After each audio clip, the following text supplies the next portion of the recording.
our first guest this morning inside of the Africa Forum.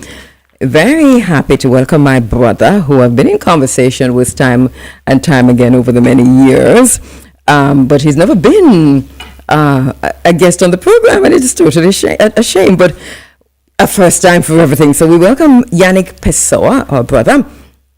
He is a multifaceted personality and trained philosopher. He's also a history and social studies teacher, artist, cartoonist, graphic designer, grassroots organizer, community and social activist, newspaper columnist, writer, and poet. He focused on using his skills and Caribbean experience and projecting them onto modern media and design, remixing and reinterpreting modern media and design ideas with Caribbean culture, ethos, and cognitive elements. Yannick has intentions of venturing into the publishing market, and he's currently working on comic strips and children's books, as well as currently editing the material for poetry book and chapbook. He's a graduate of the University of the West Indies, Mona, where he obtained a bachelor's degree in philosophy. And his guy is now joining me on the phone lines and in the chat room. Yannick, I'm not seeing you, Yannick, on Zoom. Tell me what has happened. We're trying to get you up and in. Let me see what's happening here. All right, I think I'm seeing him now.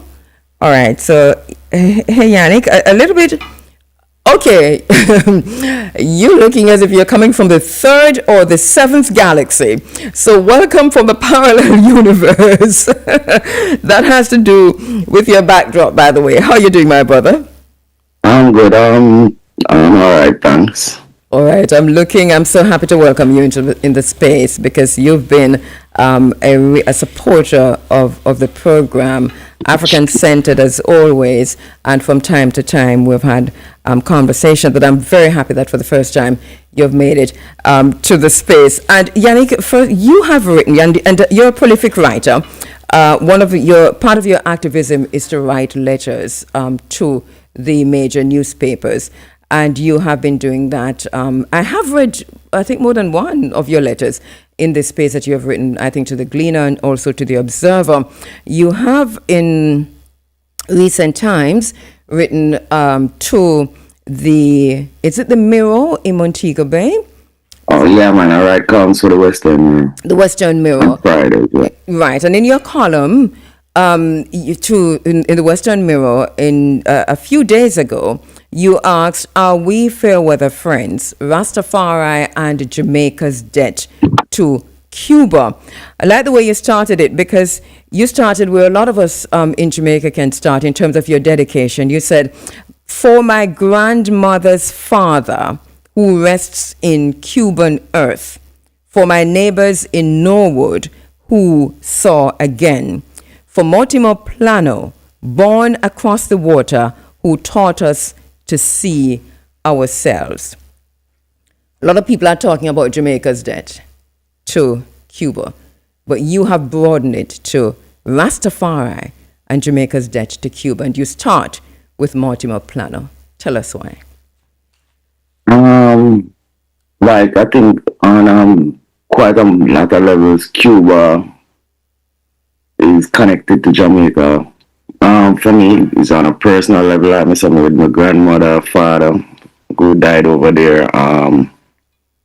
Even with like Huey, them have Chancellor Hall, them have one of the dorms, I think, named Che Splash all over Huey. Mm-hmm.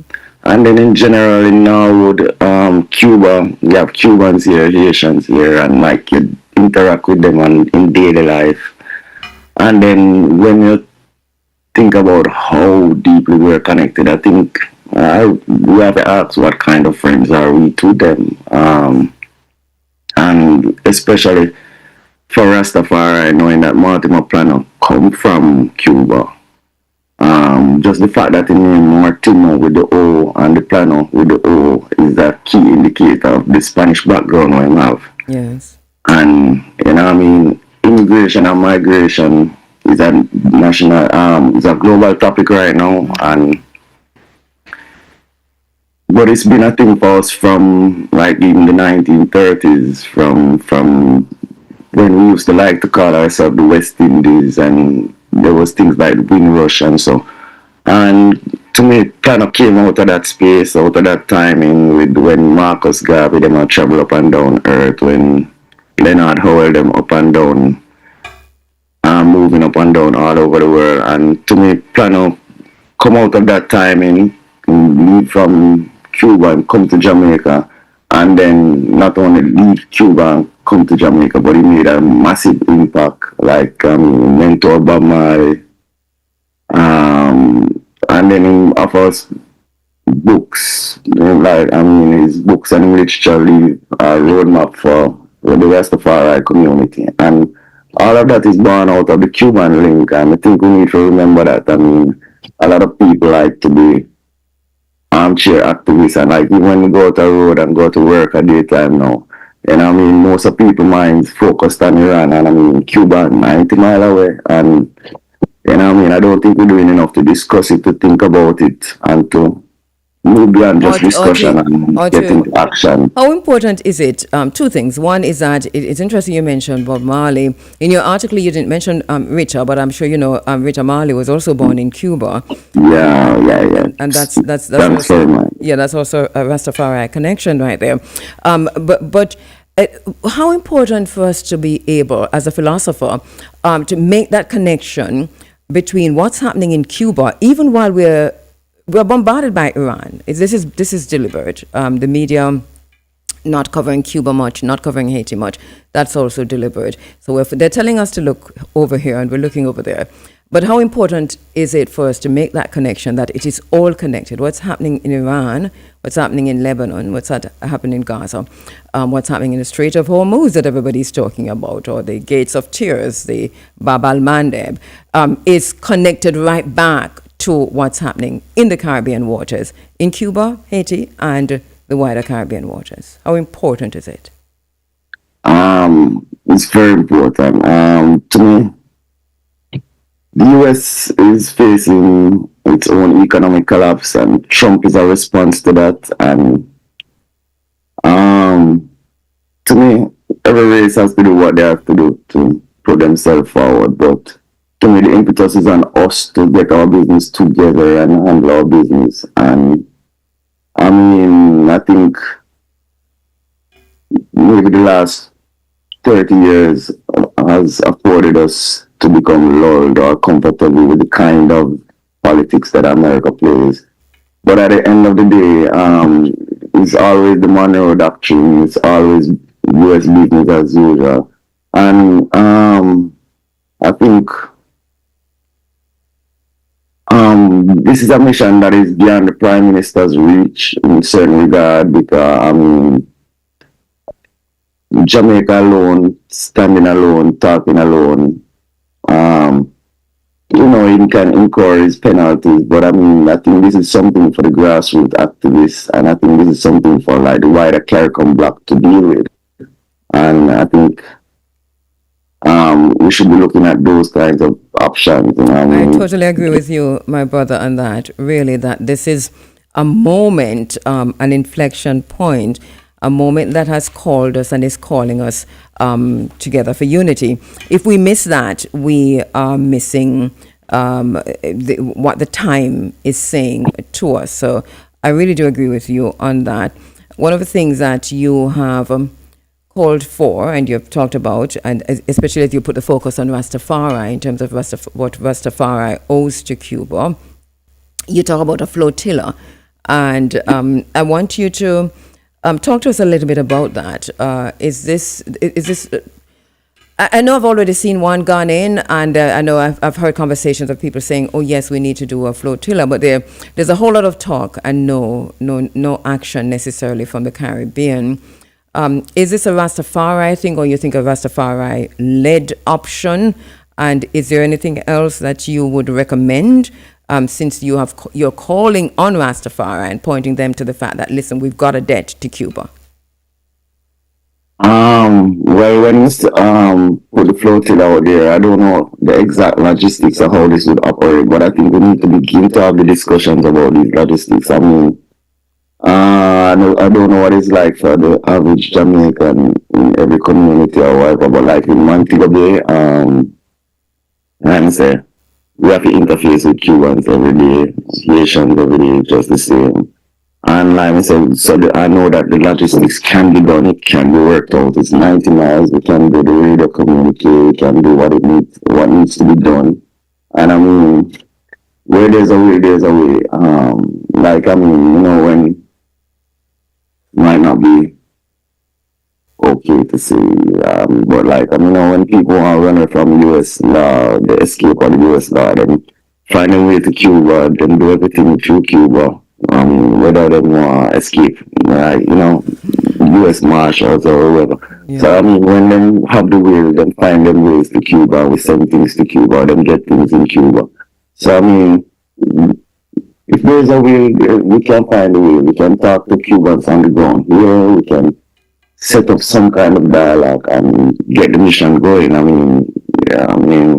When Cuba have hurricane problems or when it was the Matazana fires, we deal with them and we send things to them and we send things to even Cayman when they have hurricane issues. So I know the logistics can be worked out and we need to get it done. But like to me, this article or discussing it now is to foment that action, and I think it's necessary to put the ideas out there and start get the logistics going. Mm-hmm. Because as you said, I mean, we are Cuba in so many ways, bloodlines, but you also talk about on a clear day, you talk about the 90-mile situation. Remind our listeners of how close we are to Cuba. If this was a country, if it was a region where snow fell, we could literally walk on the ice like the Bering Sea. It's cross right into Cuba. Yeah. There's a small triangle between the north of Jamaica, the southern part of Cuba, and the western part of Haiti. And I mean, I think it's hard for me to not imagine that going all the way back into the possibly ancient history, that we've always been connected through that space and that angle. And like I say, on a clear day from the grill, from even certain points in Montego Bay and Little Blue Mountain across Cuba, and I mean, that should be enough impetus to tell you that they're very, very close. And if people in Norwood will get them eye fixed by Cuban doctors, and like not one person, like 2, 3, 4 people, that means that we have a death on the ground and fixed eyes for us. Then that people are literally crazy, and people deal with it for them. So. The deaths are genuinely deep, and we need to look into that. Well, when I come back, let me take a quick break. And when I come back, I want to speak to you some more, because I know you're very involved in the Rastafari community, and I know that you didn't write this article lightly. I know this is something that you considered when you moved it beyond Jamaica to say it is Rastafari and Jamaica.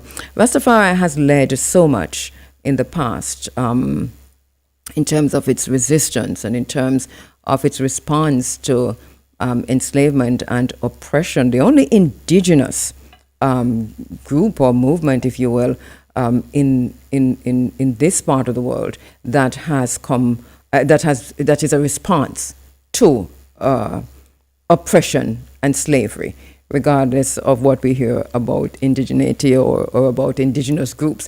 Rastafari remains that group. So let me take a quick break and come back. All right, you're inside of the Africa Forum. This is Running African. How we do this now, Peter? We're a little bit far from the... Okay, let me do this. Let's take a break.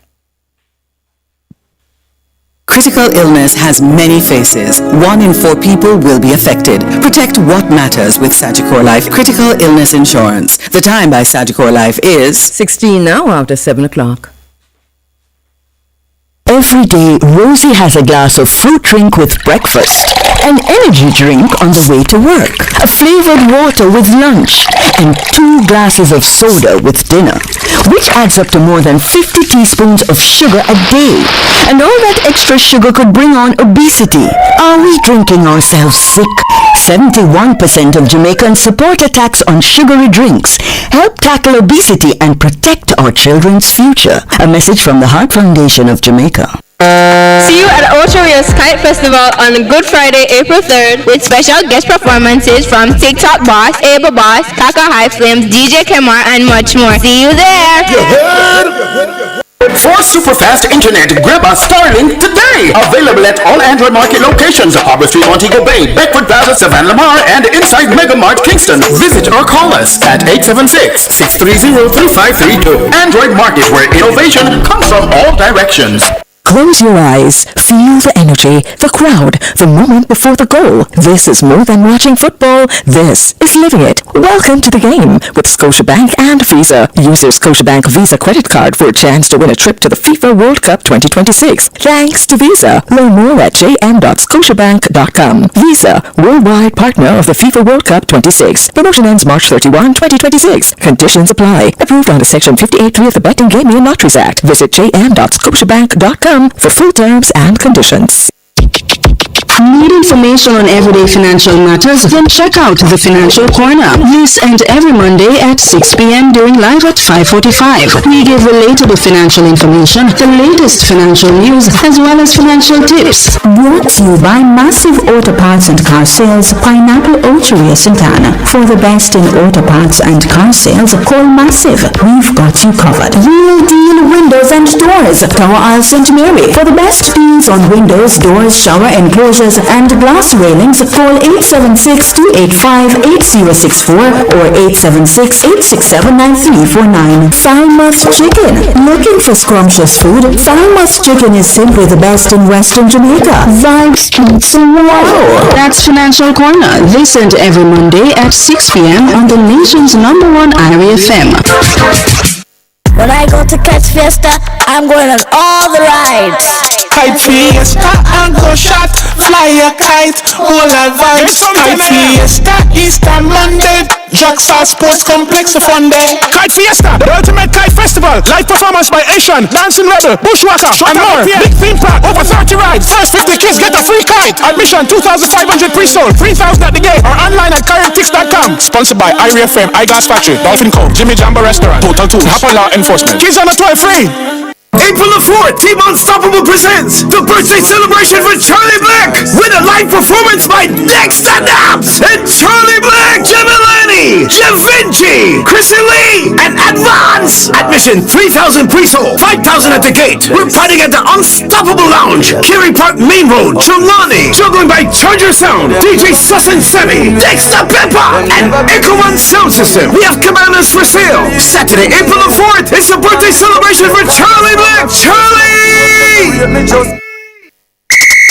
It's hard-hitting, factual, and exciting. It's sports conversation like never before. What's the score? 9.58. Every Monday night, 9 to 11 on the nation's #1 Irie FM.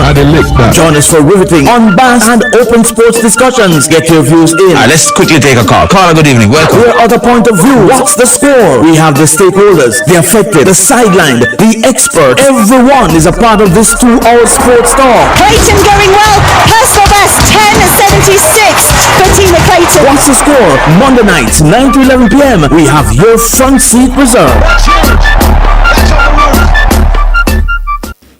All right, we're back with you inside of the Africa Forum. This is Running African. And on the phone lines and also on YouTube and Facebook right now, we're streaming live. We are broadcasting live. Is Yannick Pessoa, a graduate of the University of the West Indies, Mona, a Rastafari. He has a bachelor's degree in philosophy, and he's been writing. He's a prolific writer. He's an author.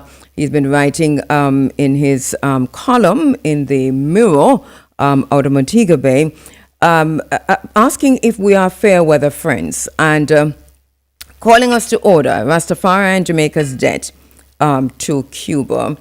A call to action, Yannick, is what you closed off the article with, and you talk about how Jamaica should organize the direct aid, even grassroots flotillas, as we said before, carrying food, medicine, and supplies to Cuba. And you, as you said earlier in the conversation, you said also in your article that it should be a people-led solidarity, not just state-level diplomacy. Do you see Rastafari, and to what extent do you see Rastafari leading this people-led solidarity? What would this look like? And I know I'm throwing 3 questions at you. What then? What next for Rastafari in this? Well, like I said, I do hope this is the beginning of discussion and like foment or stir the more academic aspects or parts of the movement. Like, you know what I mean? You know, Rasta run a broad spectrum, and somehow we are more vulnerable to problems. I mean, also not far I go through problems since even Melissa and still not get themselves together yet. But like the stronger among us and the people, like the more academic among us can get the thing going, and I think we need to begin to form some kind of grassroots coalition, not just Rasta, but I mean with other peoples that owe debts to Cuba, whether it be the church groups, them also, like I said, the university community, Chancellor Hall and Che. I think they should be having some kind of thoughts about this right now. And I know you, as a leader in the Rastafari community, Yannick, have you taken this to Rastafari? I know the Coral Gardens observations are coming up, which I think would be a fairly good space. I plan to ask them to discuss these ideas there, but like on the ground on a daily level, like anywhere we eat and meet and greet, these ideas go out there, we discuss them. Whether it be around a Tampa, Millennium Picture, or we Negros them around a Mobile. So. Well, congratulations on the article. I found it a really good read. How can persons who want to access this paper, how can they find the article? Well, as a local paper, I'm not really online. If you're in Mobile, buy it in Mobile. Yeah, if you're in Mobile, buy it in Mobile. Yeah. Before you go, I just wanted to quickly, because we mentioned Coral Gardens, and this is a space where, as you said, you hope to raise this issue and to ask them to have a conversation about it. Just give us a quick reminder of when we talk about the Coral Gardens massacre, what we're talking about, and if you know anything of what the activities are like. I know I'm taking you totally by surprise. What the activities are like coming up this year. No, to be honest, I haven't been that active with the Coral Gardens group this year, like work and stuff, and different kind of focus in life and different space. But like Sister Nania, so I know them having the event this year and them doing the thing. I was just reading the poster yesterday. I haven't seen a poster. I was surprised that this is the first year I haven't seen or heard anything about whether or not the activities are on. Yeah, I think it might be around by Albion, but like you don't have the details. I don't have the details on that. All right. Well, Sister Nani, send us the info if you can. Text it to us if you can, and we'll make a quick announcement. Yannick, we're looking forward to where this goes. I'll give you the final word on this in terms of this people-led solidarity, in terms of the extent to which we are becoming Fairweather friend. What's a Fairweather friend, by the way? Like, you know what I mean? A Fairweather friend, I do so much where only did it when good times, you know what I mean? When the medical missions are here and working. Yeah, when we get in the medical missions, you know what I mean? When it's time to discuss music and the culture, then we can say, you know, we benefits the social club, or I know all this about chair group, or when we want to be armchair activists. But I mean, to be a real friend, you have to stand up when time's tough, you know what I mean, in a stormy weather. And like all of us go through the same storms in the Caribbean with hurricanes. I mean, and Cuba is always there. That is Yeah. the bottom line. Thank you so much, my brother, Yannick Pessoa, as usual. Deep thinking, critical thinking, and a really, really active Rastafari in the community. Thank you, my brother. All right, so Yannick Pessoa there. The article once again is entitled Are We Fairweather Friends? Rastafari and Jamaica's Debt to Cuba. If you're in Montego Bay, pick up a copy of the Mirror.